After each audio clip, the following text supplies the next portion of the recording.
Caledonian Elixir.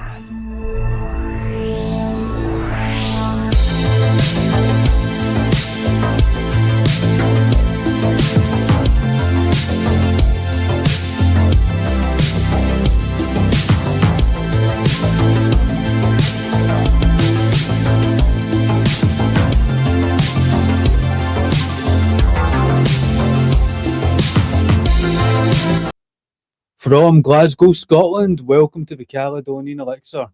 I'm Vincent Lawler. If you want to support us, like, share, and subscribe. We're on YouTube, Facebook, Twitter X, Rumble, and also as a podcast on Spotify. So don't forget to like and subscribe. So welcome back, everybody, and I hope you're all well. Now, because I watched Cape Fear last night, the classic one in the, I think it was the 50s, I thought I would wear one of these kind of fedora hats and go for the Robert Mitchum look, you know. I hope it's working for me. But I hope you're all well, and this being a podcast, it covers everything from politics to the paranormal, told with wit and true grit. It's sort of incumbent on me to delve into the unknown, the supernatural with guests and callers. And if you're a regular viewer, you'll know there's nothing that makes me more spellbound than possession and alien non-human intelligence. Now, this episode sort of covers both. In fact, we're even going to discuss both in a case of an alleged alien possession that happened right here in Scotland.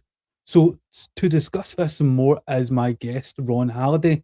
Ron is an investigator, writer, author of 11 books, including UFO, Scotland, Alien Spirits, and he's a former columnist for the Evening Times. So without further ado, Ron Halliday. Hi. Can you hear me, Ron? Yeah, I can hear you fine, Vincent. Is it Holiday or Halliday? It's Halliday. Yeah. Halliday. Okay. Halliday, yeah. Okay, well, it's not often I've got another Scot on the show. So whereabouts are you joining us? Delighted to be here. So before we get to the, we get into the weeds, can you break down a little bit about your background and why you became so interested in the paranormal yourself, writing almost a dozen books on the subject? Yeah, sure. Well, I mean, I was interested because my grandmother, she came from up north. She was psychic, and she was always seeing spirits of the departed, wandering around the house and things like that.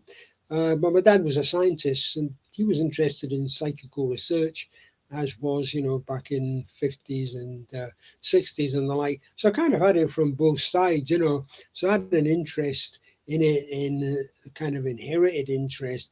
And my dad, as I said, was a scientist, so he took quite a, not a disbelieving, but he could be skeptical about certain claims that were being made. So that's how I got into it, the background when I was younger.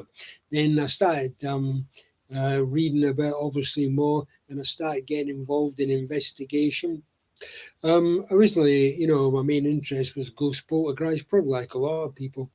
But after meeting various UFO witnesses that I came into contact with, I became, really interested in the whole UFO aspect of things. And, I began to realize there's so many aspects of the paranormal stroke supernatural that, and in Scotland in particular, there's so much going on, so it's a kind of fascinating case study of all the strange and weird and wonderful things that go on that seem contrary to our everyday experience and even contrary to accepted science.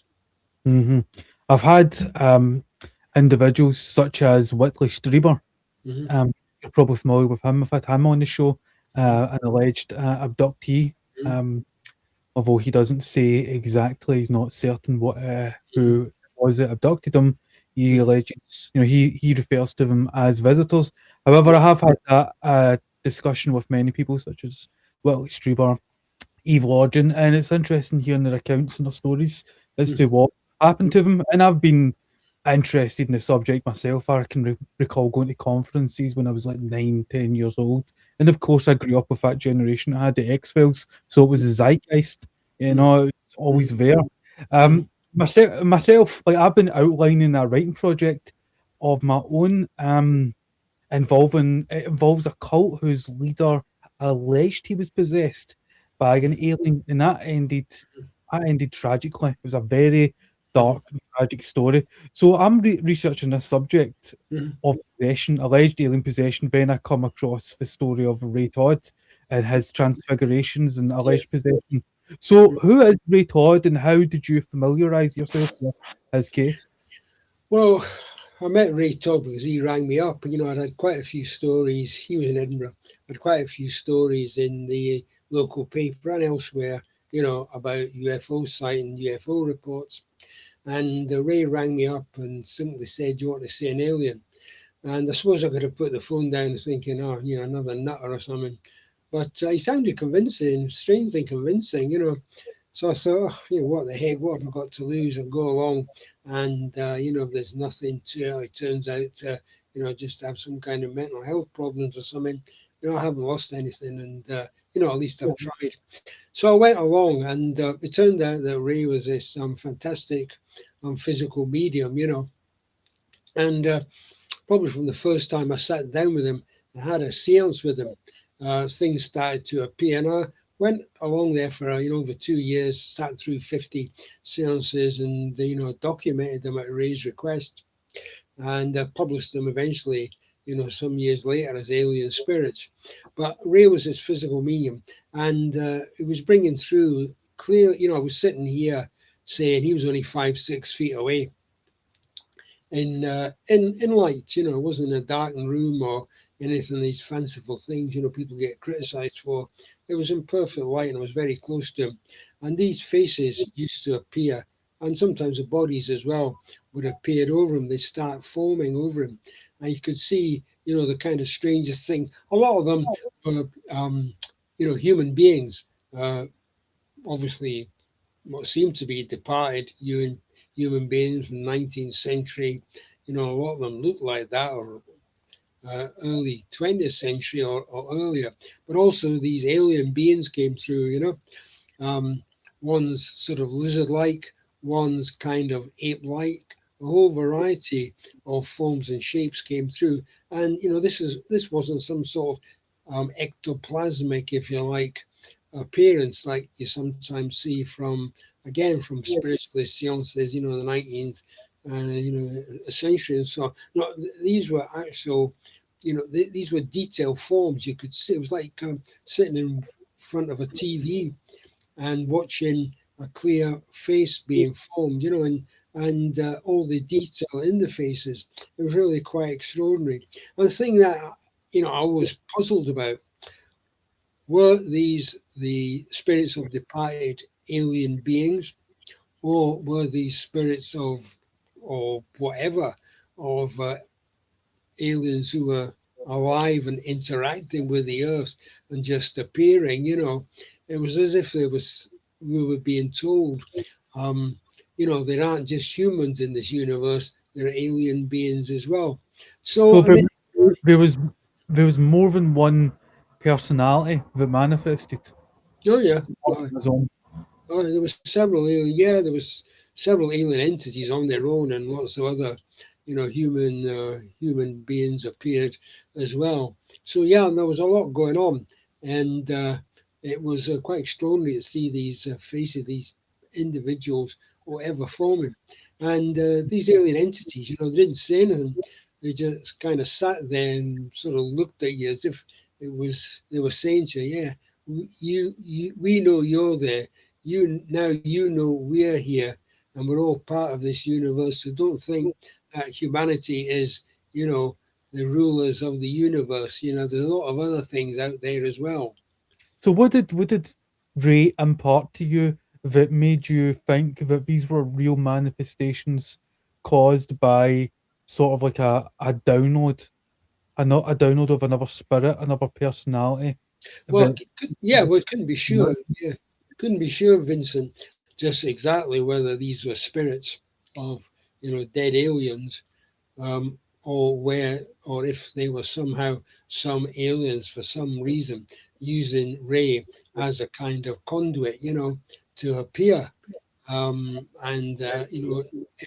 if you like, let us know that we existed. So, I mean, in a sense, it was a kind of possession because they were using his body. But I mean, he felt he was in control of the situation. That they weren't taking him over; they were just using him and this ability that he had to present themselves to us. It was like a lesson. Don't be sort of grandiose over the top about it, but it was kind of like a lesson for mankind. We were being told there's a lot more out there, and Ray himself did believe that that humanity was only part of a far greater variation of species that inhabited the universe. So describe the physical transfigurations, transformations that were witnessed. Were they witnessed by more than one? Were they Yeah, witnessed by yeah, several? yeah. Other people saw it. Yeah, other people saw it. It wasn't just me, but I mean, I sort of was the one who went along, for, as I said, for about 2.5 years, and watched this phenomenon, for 50 seances, more than 50 seances, because the earlier ones I didn't document. I was only after done a few. Ray said, "Look, it'd be a good idea if you documented it," because though he was aware of the presence of this, whatever it was coming through him, he wasn't exactly sure of what was being seen. So, I mean, in a sense, he was learning from what I was doing. And, these transformations happened quickly, but they didn't last for very long. I never actually timed them. But I mean, it was a kind of one after another. And there would be a mix. You'd maybe get a few human beings, then you get these alien beings as well. So, I What mean, was the sorry, what was the average length of an episode of a possession or I'm not experience? sure, but I mean, it might have been, 15 seconds, 30 seconds. I mean, it wasn't like an hour or 5 minutes, and it was a lot shorter than that, you know. Um, So and it was in the seconds as opposed to minutes. yeah, it was. I mean, to be honest about it, I didn't time it, so I don't think it lasted more than say a minute or 2 minutes. I mean, that I guess would be round about the maximum that these entities appeared, and sometimes it could be shorter. But I didn't time it. I was too busy watching it and trying to recall, exactly what I had seen. And I never, when I was doing all this, I did document it, but I never thought anything about it. I never thought, one day I'd put this whole lot of material out into the world. So, yeah, I mean, I just really was trying to focus on what I personally was seeing because I found it so astounding and So amazing. what is it you were seeing that astounded you? Well, Exactly. just the fact that these alien entities were appearing in a human person, and that the detail was so extraordinary and clear, that you could actually see a lot of detail. I mean, say on the ape-like beings that appeared, I mean, they looked part human, part ape. You could see the sort of hair on them and everything like that. So there's a lot of detail. It wasn't just a white blob, of nothingness or things that could have been anything. It was clear, absolutely clear cut. So there's no mistaking what you were actually seeing. Is there any images, photos of these Well, episodes that you have? this is in the 1990s. I never bothered. I mean, now of course I had a mobile camera there and taking 50 snaps. But those days, no, I didn't bother. You see, when I was going along, Vincent, I mean, I honestly was not thinking. I mean, I was just interested, really, for my own sake. I found it fascinating. I wasn't thinking about, this is something I'm going to give to people, tell people. I mean, I Mhm. know, there was a video taken at one point. I don't know exactly what happened to it, but I personally didn't. I mean, I felt it was almost like an interference, and that's what wasn't what I was focusing on. And I wish I had, sure. Nowadays, as I say, mobile phone, bang, bang, bang, I'd have had a whole pile of snaps, and that would have been fascinating for me because I'd been able to see just exactly what was going on. how solid were these figures? How solid were these figures? And it wasn't just the fact you were seeing these figures, but the whole room you were in started to change and it started to melt. I can use that and sort of move around. And it started to, the colors in the room started to change. So you used to get like flaming red colors. And, at one point, I felt absolutely sure we'd almost moved into another dimension because there was such a change in the atmosphere. And, where we'd gone, it seemed like we'd moved physically. So, I mean, there was so much going on. As I said, other people did have experiences. It wasn't just me, and they saw similar things. But I did document it in detail, as I said. I think our nomenclature, our language is key in categorizing, and how Mm, we see things. And mhm, that's another thing that's kind of germane to what we're talking about mhm, is I'm not saying this is what it is, but when you hear of multiple personality disorder or its more mhm, modern designation acronym DID, distant identity disorder, mhm, there's this form of DID that is auto-suggestive called fictitious DID, mhm, and it results from someone believing that they are possessed. It mhm, also has a psychiatric explanation to it, and it's why mhm, exorcisms have worked in the past because mhm, it's autosuggestive, and if the person believes they're possessed, then they mhm, will also believe that an exorcism can purify them, can exorcise, mhm, expel the thing that's mhm, possessing mhm, them. So, mhm. so do you think this is a genuine case of Yeah, spirit possession? yeah. I mean, I wouldn't call it spirit possession, in that sense, because spirit possession implies being taken over by another entity, and obviously you get people claiming that they have been taken over by an entity, whether it's generally speaking, it's a bad spirit for want of a better word. And yeah, I've come across cases obviously where people feel they have been entered by a spirit being, and that's changed their personality or whatever. But this was slightly different because this lasted, this would last. I was there for a couple of hours, say at a time, and so this would last for a period of that, couple of hours. And after that, I mean, Ray was just normal. I mean, he wasn't for 1 minute saying, that he was possessed by any of these beings. On the contrary, I mean, his belief was that he was actually, he could control what was happening to him. He could turn it off. If he wanted to turn it off, he Uh, could turn Could, it off. did he have amnesia when it occurred? Could he remember the full experience when this other personality manifested? Did he have a full memory of the manifestation? He knew that these things had happened to him. He knew that these beings had passed through him, and what had happened. Now, he was well aware of that, because the effect on his body. What exact who or what had exactly come through him, he wasn't, certainly wasn't sure of. He had some idea that he'd been visited by various things, as I've said, but he wasn't sure just exactly, what these, which particular being had, had come through him. So yeah, in that sense, he wasn't being taken over, as he would say, by these entities. They were using his body to present themselves to me or to whoever happened to be there.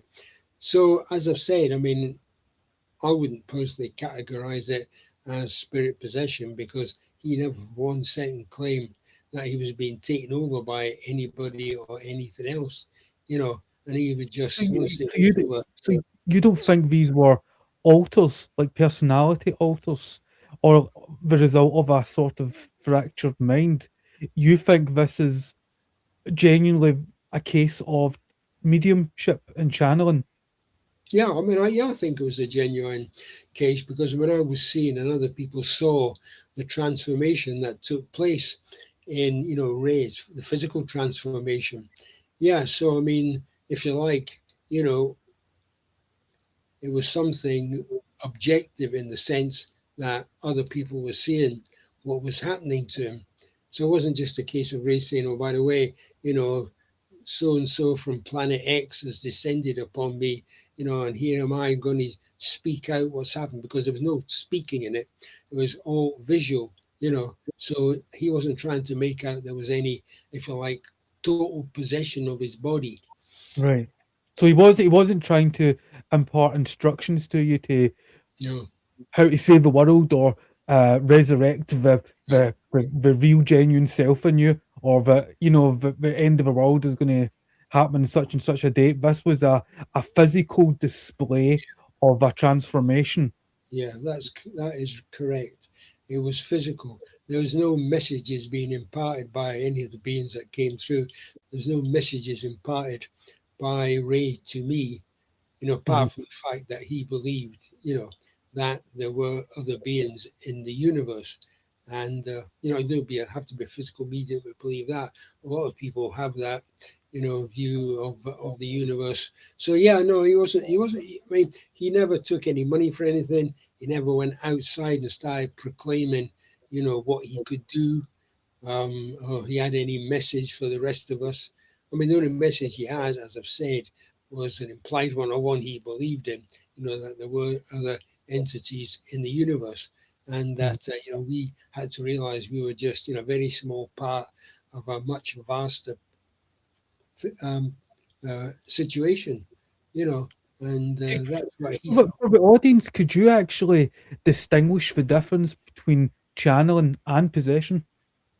Well, I mean, I would distinguish it. Yeah, I mean, as I've said, to possession, to my mind, I suppose we can all have opinions on the matter, but Mhm. possession, in my mind, implies somebody being taken over by some kind of spirit entity, and maybe being changed or not being able to fully control themselves.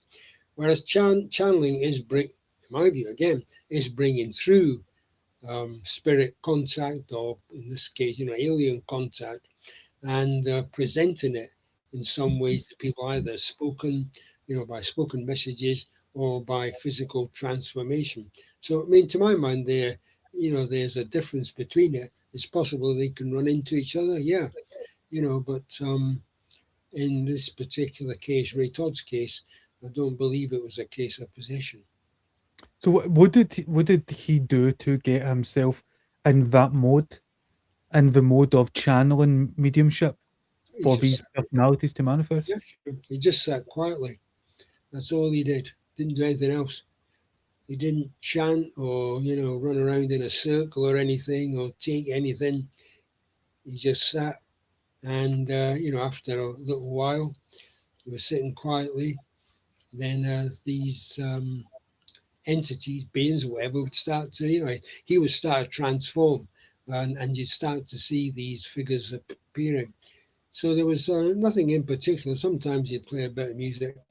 Occasionally, he said, "This is just for relaxation purposes," because he needs to relax like everybody does. So he needs to relax mentally and maybe physically as well before these things could happen.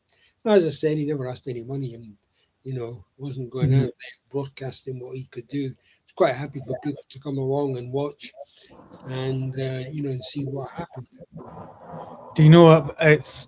It's interesting. Again, I sort of alluded to it earlier about alien possession and how I was thinking of this writing project. Have you ever heard of an individual called Marshall Applewhite? Not off the top of my head. Marshall Applewhite, otherwise was known as Doe, he was the leader of a cult called Mm-hmm. Heaven's Gate. And I think Marshall Applewhite Doe suffered from uh, distant identity disorder, multiple personality disorder, and it's a very interesting case. Can you recall the tragic events that surrounded Heaven's Gate?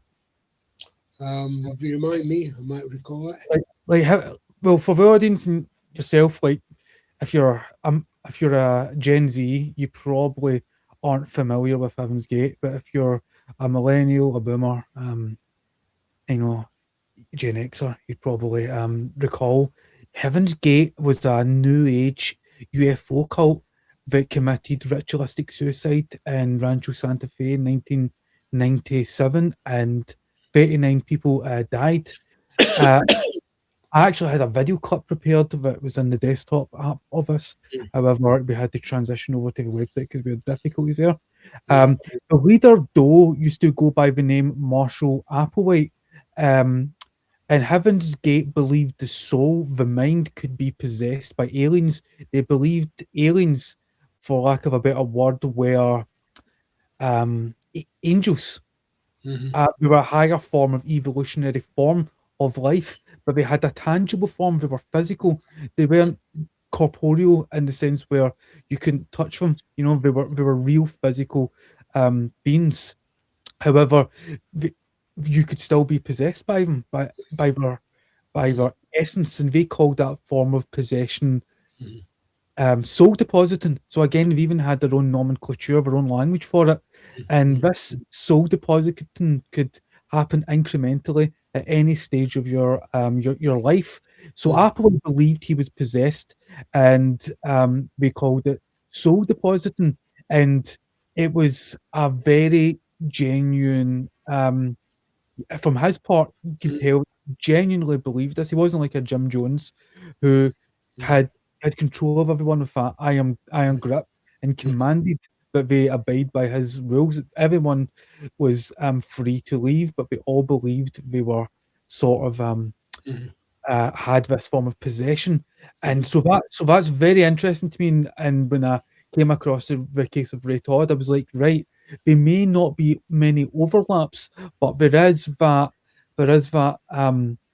subject of channeling or having the essence of an entity enter you for a period of time that could Hmm. change your physical appearance or your behavior or your motives. So, do you think the growing effect of UFO contact is shaping our belief systems, i.e., Heaven's Gate, Scientology? Is affecting our what? Sorry, Vincent. Or do you think the growing effect of UFO contact is shaping our belief systems? Did you need bring back on it left? Are you there? Yeah, got you. Right, I sorry, it just cut out. Do you think the growing effect of UFO contact is shaping our belief systems? I said examples of that is Heaven's Gate and Scientology. Mm. Yeah, well, I'm sure it does. I mean, I mean, there's Jay Vance, in the USA, they're saying, UFOs are demons. So, I mean, I think it is actually focusing people's perspective on, what's going on. And I'm sure it must affect our whole, our belief systems. I mean, the way we see things, because, at one time, there's no doubt we believed the Earth was the center of the universe in the sense that, there was talk, well, there's only human beings in the universe, there's nothing else. But all the contact or claim contact, you know, um, because you can be skeptical about some of the claimed contact, obviously is influence people and people's belief systems. Whether this is some kind of government or world conspiracy to prepare people for a UFO landing and the arrival of alien entities, I'm not sure because there's been a lot of claims about this, stretching back to Ethereal Society and all these kinds of groups. So I mean, I'm not exactly sure what is going on, but I've no doubt that people are seeing things in a different way because there's a lot more people have come forward, you know, with their reported UFO sightings, which at one time I think they might have been reluctant to do, but there's certainly I think a feeling that there's something out there, something maybe we're not that we haven't accepted in the past as a possible reality. At one time, people who had a UFO sighting would have been laughed at, but there have been so many claimed contact cases. I mean, I've investigated, a reasonable number over the years, even in Scotland. So you can say to yourself, yeah, there's something strange going on there, something which seems to break our everyday reality or contradict our everyday reality. And I think Yeah, people, I did actually want to get that's a question I want to ask you a little bit later mm, about because you've written about UFO cases in Scotland, eyewitness testimony, etc. And I wanted to touch mm, on that a little bit later. But yeah, sorry, continue. and yeah, so I mean, yeah, I think the perspective on it has changed, and I mean, you've had a whole range of programs as well. I think people's perception of our reality has changed, and it's interesting that even some of the scientists have been saying, well, there could be multi-universes, there could possibly be other dimensions. I don't know how influential that is in the scientific community, which, tends obviously by and large to be a bit skeptical about the whole UFO, whole paranormal, supernatural experience. But I think even there, some of them are sort of having a rethink about what possibly could be happening, and accepting, maybe science doesn't in fact know everything. I mean, sure, we depend on, my father's a scientist, so we depend on science for a lot and all the progress that science technology has made. But it doesn't mean that we know everything that is happening, or we can explain everything that's happening. Yeah, and we talk about the role of science here. You alluded to that. Look, go back to Elizabethan times. You had the chief scientists of the day, such as John Dee and Mm, Edward Kelly, mm, channel angelic beings. And yeah. again, we're talking about mediumship, channeling, Mm, non-human intelligence, yeah. impacting people's behavior, motives on a Mm, governmental level there. You could look mm, at Stanford Research Institute, mm, that outfit who were doing remote viewing experiments, and you mm, had individuals such as Ingo Swann, and Ingo mm, Swann was also a Scientologist, yeah. so that was affecting his belief systems. Mm, And in fact, could you put the sorry, I'm speaking to my producer here. Could you put the clip on? I think it's clip one of the dark individual. Um, right. They looked like dolls. They looked so incredible that I couldn't believe what I was seeing. My mind faintly registered the spectacle. I wasn't even scared, just mildly surprised and stupefied. These things were moving towards me. There were 5 of them, and before I knew what was happening, one of them, the tallest and the largest by far, was very, very close to me. In fact, the damn thing, please forgive my word, was standing less than 8 inches away from me. Yeah, yeah. And that interview was from a program. I think John Mack, Professor mm, Mack, he conducted that interview. I believe you're familiar with Mack, aren't you? mm, yeah. Yeah. Yeah, and he's written and documented a lot of sightings and Mm, abductions. And again, and science again, we're bringing in the scientist. mm, So this isn't something where science and mysticism or science and spirituality are divorced. mm, They're just two sides of the same yeah. coin. Yeah, I mean, I've been reading that the book Imminent by Louis, God, what's his name on it? I had it written here. Luis Elizondo. Alejandro Yeah, Luis Elizondo, the book, Imminent.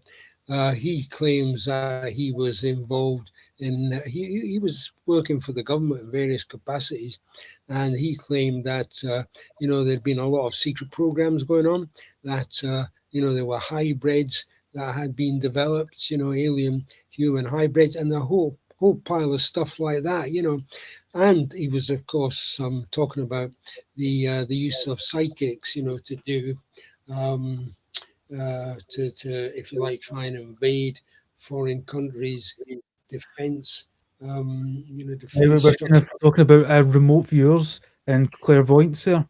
and all that. Yeah, and all that kind of stuff.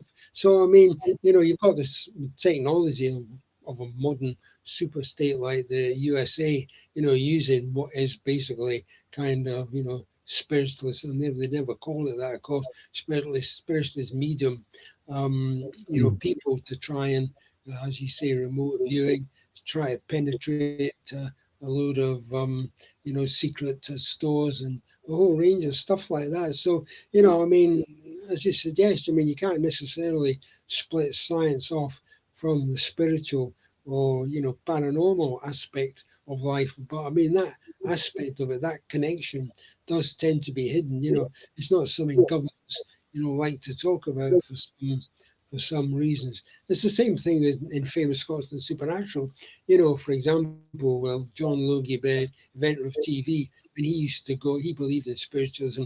He used to go along to spiritualist seances and, claim that the spirit of Thomas Edison had come along and helped him to, develop or research TV or give him ideas about, how TV, television could work. And there's a lot of examples like that of well-known people being influenced by the spirit and supernatural, being interested in it, and but gets played down. I mean, I know Isaac Newton, you know, discoverer of gravity. I mean, he was dead keen on astrology. He wrote several books on astrology, but that just gets completely practically wiped out of history. People, scientists don't want to know that. They don't want to acknowledge it because it seems like it's, if you like, downgrading science because of the things they don't believe in. But Isaac Newton, strongly believed in it. Mm. And I mean, so I think there's a lot, as you mentioned, there's a long tradition between science and the supernatural, but it just gets, if you like, written out of history. But do you know when you were alluding to sorry, you were saying Louis Alessandro and you were reading his book Imminent, and that makes me think of, I think it's Stephen Greer, and Mm, he was involved in disclosure. And I can remember Stephen Greer back in the Art Bell days, watching Art Bell when he was doing Coast to Coast. mm, I was a kid when that was out, but he ended up doing Midnight in the Desert. That was another show he did, and he mm, had Stephen Greer on back then, mm, and mm, we're always talking about disclosure. And you mm, can go on to the more recent Congressional Committee on UAPs, for example, that mm, Alessandro has been on, and mm. yet disclosure just doesn't seem real enough to me yet. I No, still don't see the physical, tangible evidence that they say they're going to present, and I'm yeah, I'm always kind of skeptical or um, dubious when I yeah, hear government saying we're going to disclose this. mm, Why would the government that has concealed this for maybe a century, maybe 50 years, who knows? mm, Um, Depends what you believe. But why would they suddenly come forth and go, do you know what? It's mm, real and we're going to disclose it? mm. Why would Yeah, I'm dubious? I mean, think about it. There are so many other aspects to this, in mm, terms of geopolitics mm, and rivalry with other nations. They mm, could weaponize this the lore of ufology mm, to conceal maybe certain experimental programs. mm. I guess that's what I'm sort of alluding to. I just so why is that something that you feel, but disclosure just doesn't seem real yet? Yeah, because I mean, they've been talking about disclosure, as you implied, for a long time. Mm, And there seems to be things come out in dribs and drabs, and you sit there waiting. Well, hold on a minute. If they're going to disclose things, well, we would like to see. What would we like to see? Some evidence of a kind of space, some kind of spacecraft, some evidence, of an alien being. Some evidence that you've actually been in contact with alien entities. But there's never anything substantial. There's never anything you can actually, you know, get hold of, despite all these hearings, despite the fact that there have been various claims, even from some of the, congressmen in the USA, mm, the, if, if you knew what I knew sort of thing, you'd be terrified. You think, well, would we be terrified? I mean, if it's that interesting, if it's that amazing, surely we should be just simply given the evidence for it rather than all this implied stuff.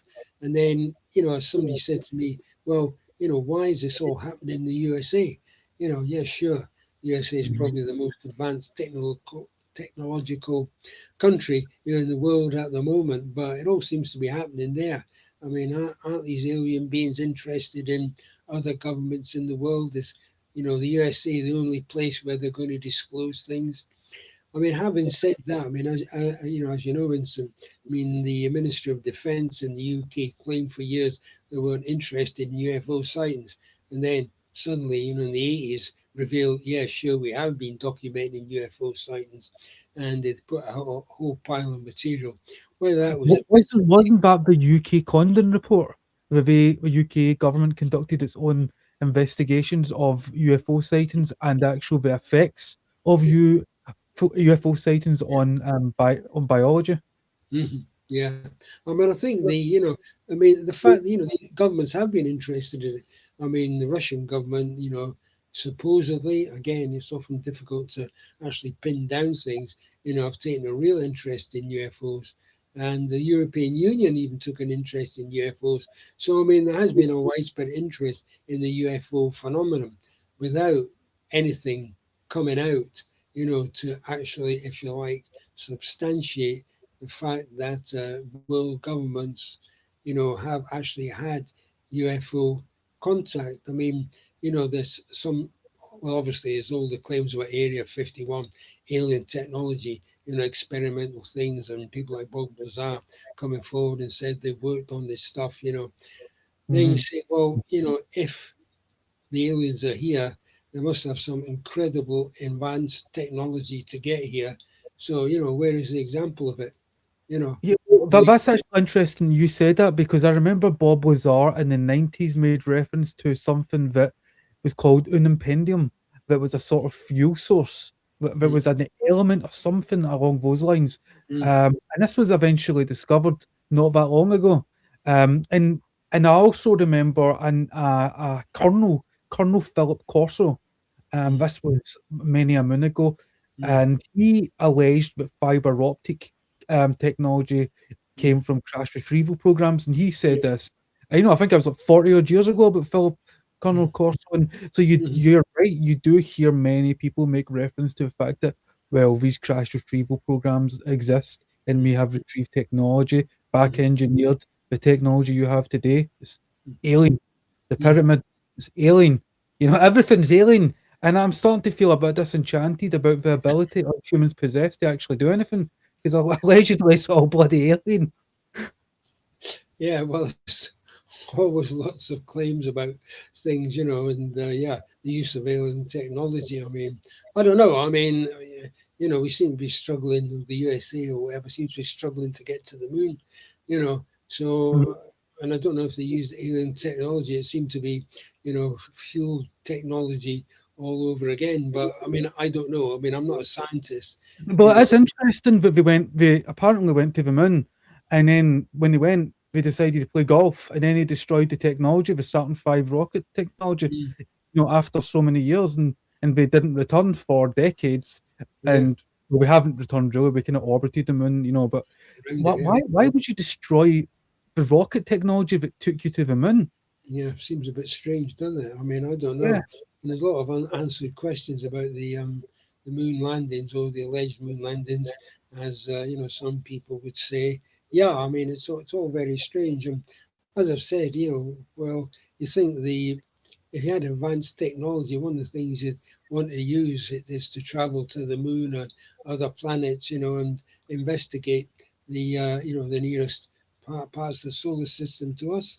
That should be straightforward if we have all this incredible technology. So, I mean, I don't know. I mean, there's so many claims, and it seems some of them come from people you think seem believable. Some of these congressmen, I don't know, but it's so difficult to find something that actually let's pin it down.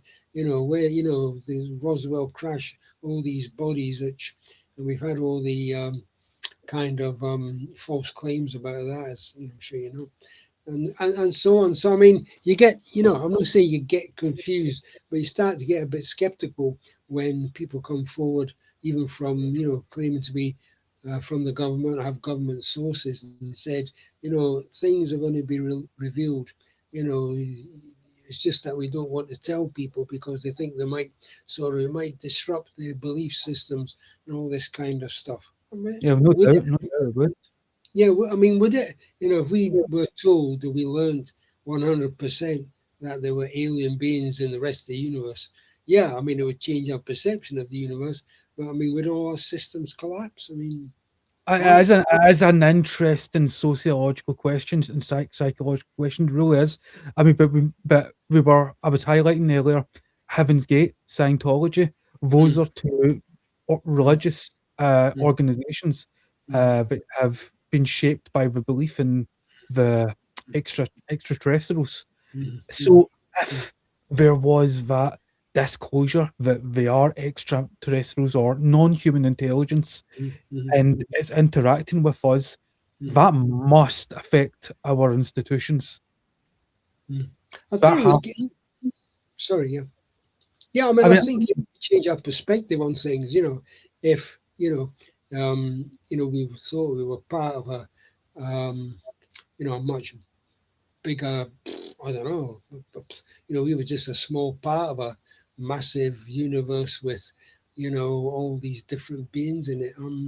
Yeah, but I mean, personally, I think people would get used to the idea, and you could argue, has been argued, all the UFO stuff has been used as a way of, softening us up or, teaching us that there's going to be aliens and we're going to see aliens. Yeah, I mean, I don't know. I mean, I can see that particular argument, but whether that's what's going on, I think it's difficult to be sure about. wait a minute, speak to my producer here. Is there a video clip available of Congresswoman Luna? She's dark hair. She's actually on the Joe Rogan show, but you'll see a dark-haired woman, um, sitting down, quite attractive. I'm not. Yep. Could you just play that clip, please?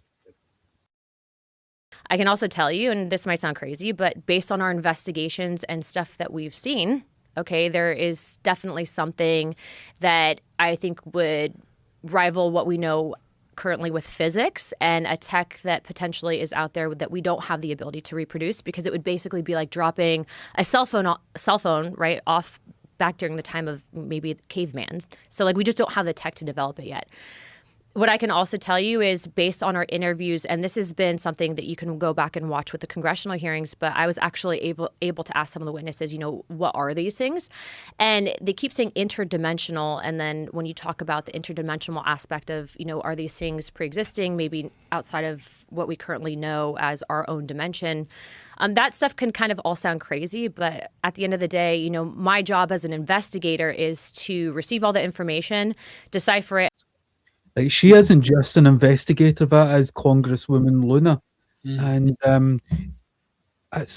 she was on the Joe Rogan Experience, the Joe Rogan show there, discussing some of the work, and she alludes to a lot of the information is in a skiff, that's like deep compartmentalized information that can't be disclosed in front of the cameras in public in Congress. But there you have a member of our governmental institutions talking about interdimensional beings giving us technology. So what is that if not a cultural shift caused by the effect of interactions with non-human intelligence? And that's what we were alluding to there, how it would affect our society. Yeah. Yeah, I mean, yeah, sure, it affects society. I mean, I don't think there's any doubt about that. I mean, when Europeans turned up on distant shores, Australia, New Zealand, all these places, South America, I mean, the arrival of Europeans, obviously created a culture shock in a lot of these places. And the results weren't exactly great for the original inhabitants. But I mean, I think it'd be a different case because in a lot of the Western world, and elsewhere, I mean, there's a lot of advanced technology, and to a certain extent, people have got used to the idea of advanced civilizations out there, whether they're there or not. I mean, nobody can be sure of. But there's been so many comments made by, particularly in the USA, not so much in the UK. Well, there have been, some individuals interested in the past in, the whole UFO thing. That I don't see, or I can't envisage that, even though we would have to change, adapt to the idea of alien entities or alien civilizations, that our civilization would be so, or people would be so, if you like, disorientated that society would collapse, as some people claim. In my view, we'd just adjust to it, because It would we adapt to it. Adaption. Yeah, I guess that's one explanation I hear a lot for why it's like a trickle of information. It's Yeah. allowing them to adjust, adapt. Yeah, I think people are. That's the suggestion. We are gradually being given the opportunity to put it that way to accustom ourselves to the idea that there are alien civilizations out there, Mhm. and they may have been visiting, you know, the Earth for millennia, and of course, even that we ourselves might be the descendants of alien beings who landed here. So, I mean, there's always been a lot of claims and about just exactly the Earth's position in the universe. So, in a sense, that's nothing new. I guess what is new is governments saying, yeah, there's been strange things going on, and we recognize the fact that, the things happening in the skies that we can't explain. And I think that is something that's been different in recent years. Yeah, I mean, didn't um wasn't there a battle of Los Angeles where they fought in the 40s or was it the 50s that UFOs were attacking the city of Los Angeles? You And there know, was tracer fire and spotlights up in the sky.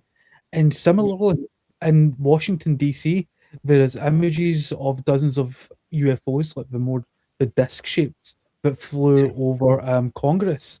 yeah, And this caused a hysteria yeah. um, in the early 50s. Yeah, there's been a lot of suggestions about these things happening, multi UFOs being seen and in the skies and so on. Yeah, but I mean, at the end of the day, it's come down to the basic issue.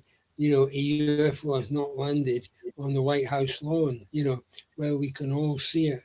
A lot of it tends to be, individual sightings. I know. There's But been yeah, you're right. But why would we land on the White House lawn? But really, yeah, if you think about it, why would we? why wouldn't they? Yeah, we want to No, make. no, why would we? Well, I mean, they would land there to prove that their existence. It would be, if they know what the White House is, and presumably, this advanced civilization, they know a lot about us. Land there, and then we'd all know about it. But if they try to hide themselves, then they've been reasonably successful, not totally successful. Because So what you're saying there alludes to almost the Anglo-Americanization of the UFO phenomenon. That yeah, I mean, we're going to land in front of the White House, but why not the Kremlin? Why not in front of the Imperial Palace and you yeah. know and No, I'm basically not looking at it from an Anglo-American perspective, but yeah. yeah, to be fair, the USA and a lot of people in the USA have made a lot of comments about UFOs. Russia's Mm. a bit more of a closed society, so it's a bit harder to know what's going on there. But yeah, I just used the White House lawn as an example. It could be anywhere, in front of the House of Parliament, and I don't know, anywhere really. I mean, because obviously UFOs have been seen all over the world at various times and in various spots. So I mean, it is a worldwide phenomenon. There's no question about it. And because it's a worldwide phenomenon, I sometimes say to myself, is there any doubt we're being visited by alien beings or by alien civilizations? There's been, God, well, goodness knows, it must be tens of thousands of sightings by people and some close up sightings, some extraordinary claims, about the kind of beings that have actually been seen. So, is there any doubt? I mean, if people aren't seeing these things, what is it? Is it some kind of, psychological issue? Is it some, I mean, in the past, I've often used this example. In the past, people saw nature spirits, elves, fairies, gnomes, and they were abducted by these beings and taken away. And Mhm, of course, you get the same phenomena today with alien beings. mhm, Seen a mhm, lot. They abduct people. There's a lot of mhm. contact with them. So I mean, in a worldwide sense. So you know, so what is the alien? Are alien entities our modern fairies and elves and gnomes? Because there's obviously a similarity in some ways between this and the same. Fairies could walk into people's houses, Mhm. take people away for years, and just in the same way that alien entities abduct people and possibly take them away. People disappear all the time. Have they all been abducted by alien beings? Yeah, yeah. I remember reading Jacques Vallée, Passport to Magonia, Yeah. and he documents a lot of cases, even in the United Kingdom, Mm. where mothers have got rid of their children, believing that they were swaps with fairies, that fairies Yeah. abduct their children, and the children they presently have aren't Mm. their actual children. They're like duplicates, you Mm. know. And it's tragic, Imagine believing your kid was a duplicate and you just couldn't bond with your Yeah. I think that would be, yes, that would be really what's the word, stressful. Yeah. kid. I mean, I don't know. I Say the never know. least, to say the least. I mean, and there was no social work back then. And if there was, could you phone social work up and go, listen, I think the fairies took my kids, and the kids I've got are duplicates. Can you sort this out and get my actual kids back? It wouldn't Yeah, work. it wouldn't work. No, definitely it wouldn't work today either if the alien entities took it. But, but do you know what, Ron, you have written a lot about Scotland and Britain, and we're just talking about fairies Mhm. and the UK there. Could you discuss a little about the most the best sightings that you're familiar with, UFO sightings, the most credible. Yeah, I mean, there's been, I think there's been several ones that are give pretty substantial evidence that something strange is going on. I mean, one that always particularly interested me, going back to the fairy thing, and was the case where a 10-year-old girl uh, out in the country, she lived in a farm there, and she walked into the woods. She used to go there, to play a kind of thing. On this particular occasion, as she was walking through the wood, she came across some small blue-colored creatures, and just sort of like fairy kind of folk, if you like, gnomes and this sort of thing. And Mm, as she was looking at them, they spotted her, and she was frozen to the spot. She couldn't move. And the next minute, this beam of light came down and lifted her up into what was a spacecraft, and she went into some kind of examination. And then after that, she was beamed back down, and she could walk again, run again. So she ran all the way home, and she thought she'd only been away for maybe an hour or so. But when she got home, her parents were on the point of ringing the police because she'd been away, for most of the day. And after that, she was unwell for a day or two. So I mean, mm, it interests me because it combines the idea of these sort of strange, almost fairy-like entities with a modern UFO encounter. And the lassie who had this experience, she became a social worker eventually. So she had a lot to lose by relating this story to me, but she was concerned that the same thing might happen to her daughter. So that's why she was in touch with me, asking me what I thought about it. mm, Whether I thought that would happen. So I mean, that was one good, if you like, incident, which which was quite convincing to me that something odd had happened there. And then, of course, there's a Livingston the Decament Law UFO encounter back in '79, where Bob Taylor, forestry worker, was walking over Decament Law, a mm, hill just beside Livingston, and he came across this hovering UFO, for want of a better word, and two spiky balls came out and grabbed hold of him on both sides of his trouser legs, and he passed out. Had a strange smell. He passed out. And when he mm, came to, the object had gone, so he staggered home and told his wife he'd seen a UFO, but she thought she didn't believe him. Anyway, the police were called, and they carried out a search of the woods there, where Bob worked, and they came across these marks where Bob said, it had this UFO experience. And Bob always stuck to his story about it. As I said, he never made anything out of it. In fact, he said other people have made money out of it. Well, I've never made a penny. But he said it was the most incredible thing that had ever happened to him. He truly believed he'd had, an out of this world experience. So, it's cases like that, Vincent, that suggests to me that people really are encountering something, strange, something that science can't explain away, and really has to accept there's other aspects to the natural world we're just not we're just not familiar with, or actually unknown to some. And sorry, but it was also the infamous Rendlesham Forest incident. Oh, yeah. Can you recall that one? Explain that Sure. for the Sure. audience. Sure. Yeah, well, it's, I mean, I didn't investigate it, I have to say, because obviously it was down south. But, and again, there was a whole group of American soldiers were near the American base there, and they went out and investigated what was apparently strange lights in Rendlesham Forest, as it was called, and they came across these what apparently was some kind of UFO type thing, and there was a whole kind of claims. People claimed various things that had been seen, and there was an extensive investigation carried out, around it. And at the end, I mean, people wrote books about it, and there seems to be some genuine phenomenon had been there. I mean, it was trying to explain away by various things, people had imagined things, but there was so many people involved in it that it's hard to believe that something odd wasn't seen. That was back in 1981, I think. So it's quite a way back.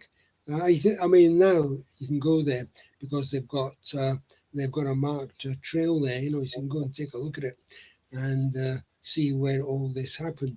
But it's cases like that which, if you like, suggest whether or not we're being visited by alien entities from distant planets, something odd is definitely going on. Whether it's just, um, uh, looking into the fabric of another universe, or the veil, as they used to call it in the 19th century, between this world and other worlds suddenly lifted. So we see things either in the past, or in the future, or in other worlds. It's I think that's what it raises questions about. And you hear of terms like a fin spot, where our world bleeds in, or their world bleeds into our world, and there's most sightings and um, cases in these fin spots. Mm, And have you ever heard of someone called David Paulides? the name rings a bell. David Paulides is an ex police officer, and he'd ended up making his own documentaries and shows about missing persons cases Mm, that where, for example, children or mm, adults disappear without you know, any evidence for why they disappeared. Like, mm, it wasn't the result of an animal attack. It wasn't the result of human activity where a person kidnapped them.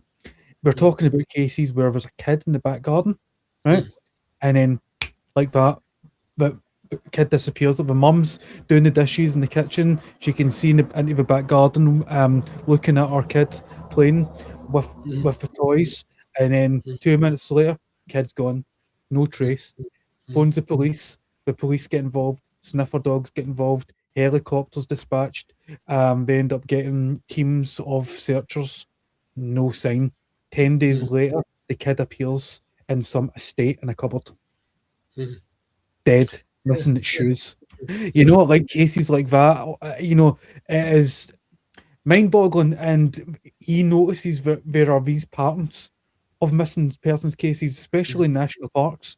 But Mm, he looks at across the United States and sometimes in other countries, like even in the UK, covered a case in Scotland not that long ago. However, in Canada and United States mostly, and these notices patterns of missing person cases go back mm, many years. If you were to go on 411 by David Paulides and listen to some of these missing persons cases, they are very creepy. They get the hair on your back standing up. You get like goosebumps in your flesh, and you're like, wow, that is so, mind-boggling how that happened. And mm. yeah, I recommend you check David Paulides out.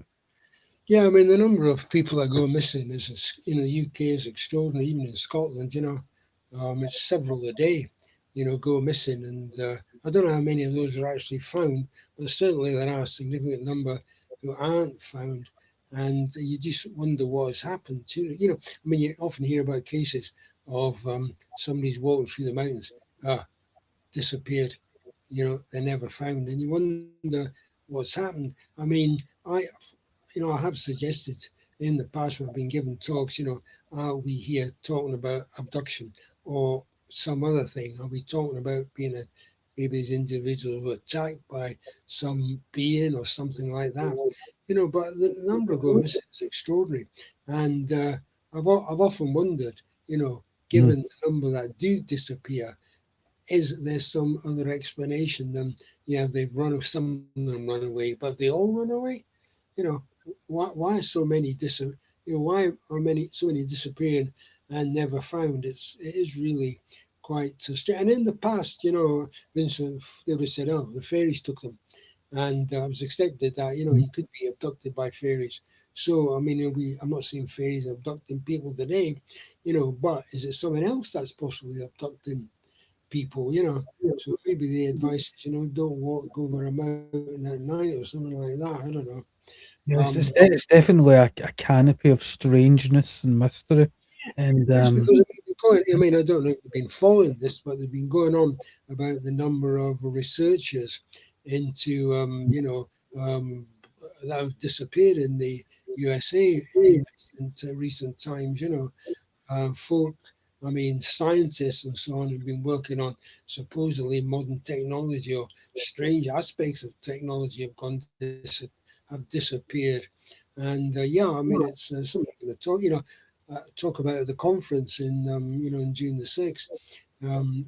These people have disappeared under mysterious circumstances or been found dead under mysterious circumstances. I mean, well, you alluded to that, so about how you'll be present, you're a speaker at the conference on June the 6th. So we're going to wrap this thing up, but before we do, Ron, is there anything you would like to promote or tell the audience about? yeah, well, I'd certainly like to promote the conference. I've got a good range of speakers there, Vincent, covering a whole range of topics. So, I mean, it's only 12 quid for a day and, bargain price. And yeah, so, I mean, I would say if you're interested in various aspects of supernatural, then, sure, please come along. And, there'll be other stuff, books for sale, but the main thing is the speakers. We've got a broad range of speakers, I mean, the occult Elvis, for example, Alison Dunlop's going to talk about, and Paul McDonald's going to talk about black cats, and Paul Owens is going to talk about the Overton Bridge, case, and so on. So we've got a real spread of talks. And I have had Robert Owens on the show. I've had Alison on the show. I had Abby on the show Oh yeah, discussing Gaugia and that. And I enjoy talking to them. Actually, Robert recently sent me a copy um, of his book, Overton, The mm, Rainbow Bridge. yeah. And yeah, I was reading that. That's fascinating, really fascinating that. It's Um, absolutely strange, isn't it? I mean, it's hard to explain what's been going on there. mhm. And, folk in a massive That amount. very dark history too, when you think Mm, about how many people were being poisoned because of James White's factories and yeah, the poisoning of the Clyde, yeah. with chromium Shocking, four and stuff. Just a shocking. tragedy, man. Was, yeah, absolutely shocking there, Vincent. Yeah, mustn't forget those kind of aspects to Hmm, what hmm. was involved there. Yeah, Anyway, Ron, it's been good having you on the show, and I'm as we were talking about the conference, I might see you there because I've got some tickets. So good, good. Look yeah. forward to that. Yeah, So look forward again, to seeing you, Vincent. okay, right, thanks for coming on. Not at all. Right, good night. See ya. And that was Ron Halliday. And don't forget to check out his books, UFO Scotland, the Alien Spirits, and there is that conference in June, the Paranormal Supernatural Symposium. And yeah, there are several good speakers. And I would just like to highlight something before we go. I've had some technical issues lately. If you're a regular viewer, you may have noticed.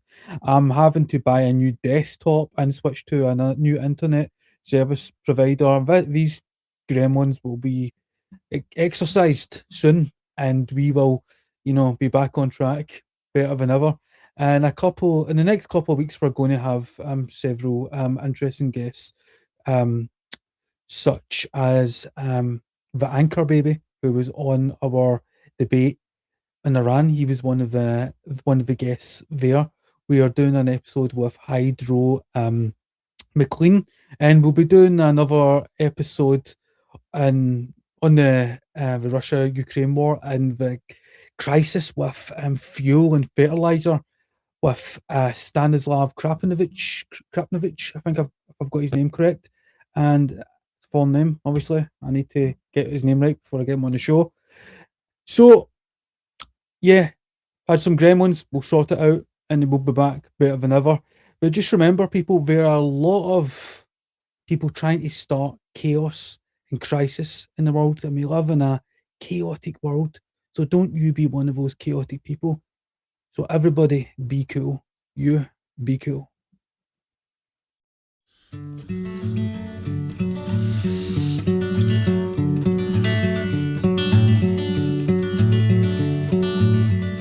Gold pressed platinum, slip strips and bars. If you ever find some, you can lose it in quartz. Get a Ractogino, spin the double wheel. Order a black hole, just depends how you feel. Yeah, it just depends how you feel. Gold pressed platinum, you know it's a gas. Mom vomits it up into a tiny little glass. Liquid platinum, more you amass. Better than bronze, cobalt, silver, nickel or brass. Silver, nickel or brass.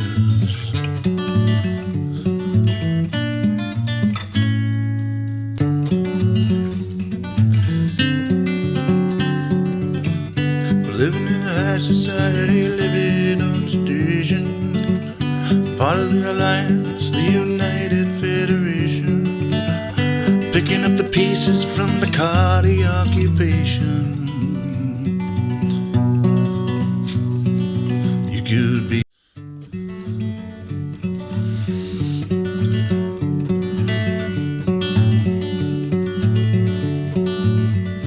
gold pressed platinum, slip strips and bars.